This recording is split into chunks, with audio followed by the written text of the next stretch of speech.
Alors bonjour, je me présente Claude Bourgeois, je suis étudiant à la maîtrise en travail social et aussi au DESS en éthique. Alors l'année prochaine, je vais en être à ma première année d'implication, donc c'est pas vrai. Ce que je demande à la communauté universitaire, c'est de me donner la chance de pouvoir briguer un 4e mandat au poste de vice-président aux affaires des cycles supérieurs. Alors, pour ceux qui ne me connaissent pas, plus ou moins, je suis impliqué quand même assez dans plusieurs instances à l'UQAC. Je participe à la commission des études de cycle supérieur, à la commission des études, sur plusieurs comités, donc conciliation, travail, études, famille, malheureusement, qui décèdent avec les couples. Alors, sans plus tarder, est-ce que vous avez des questions?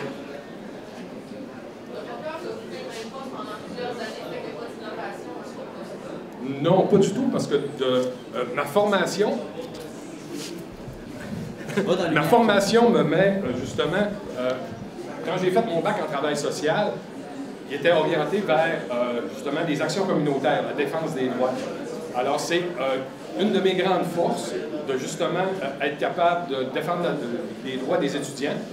Puis je me sens de plus en plus à l'aise avec le mandat que j'ai. Je connais vraiment les instances et les acteurs justement pour représenter au point de vue académique des étudiants qui ont des problématiques au point de vue des cycles supérieurs. Je pense que plus ça va, mieux je suis, mais on s'entend que mon implication doit avoir une fin et c'est pour ça que normalement, ça va être mon dernier mandat que je vais demander parce que je termine ma maîtrise justement en décembre 2013.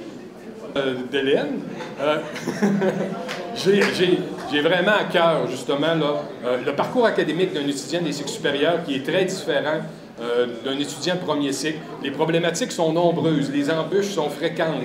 Alors, il est vraiment important que la voix de ces étudiants-là soit entendue au point de vue de l'administration pour leur signifier que ces étudiants-là ont des besoins particuliers au point de vue du cheminement académique, qui ont des besoins particuliers au point de vue financier. Souvent, c'est des retours aux études, c'est des situations qui sont parfois délicates à traiter. Souvent, c'est des parents aussi.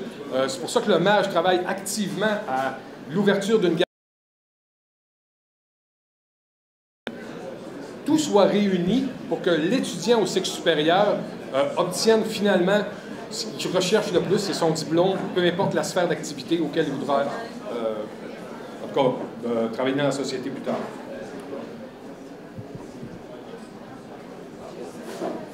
Monsieur Bélanger, on peut aborder l'innovation. Quelle activité vous y mettre l'avant dans la prochaine année pour impliquer plus les supérieurs à la vie étudiante? Ben, c'est de regarder un peu, je travaille déjà présentement pendant mon prochain mandat à l'élaboration qui se pourrait, soit moi ou un futur candidat, c'est à la population étudiante de décider s'ils veulent que je poursuive, justement à des activités strictement réservées au cycle supérieur, que ce soit au point de vue de la communication des projets de recherche, que ce soit au point de vue de connaître les différents professeurs qui pourraient être le directeur de recherche, des activités qui pourraient rejoindre un peu ça.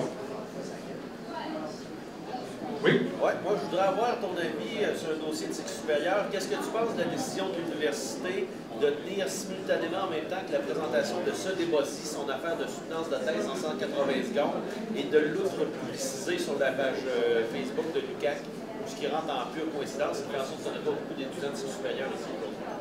Ben, je trouve ça dommage. D'ailleurs, j'étais supposé être le représentant du MAGUQAC hier. Donner la bourse que le MAGUQAC va donner aux gagnants justement du concours ma thèse en 180 secondes. Je trouve ça dommage que l'UQAC ait choisi la même plage horaire que le débat des candidats du MAGE.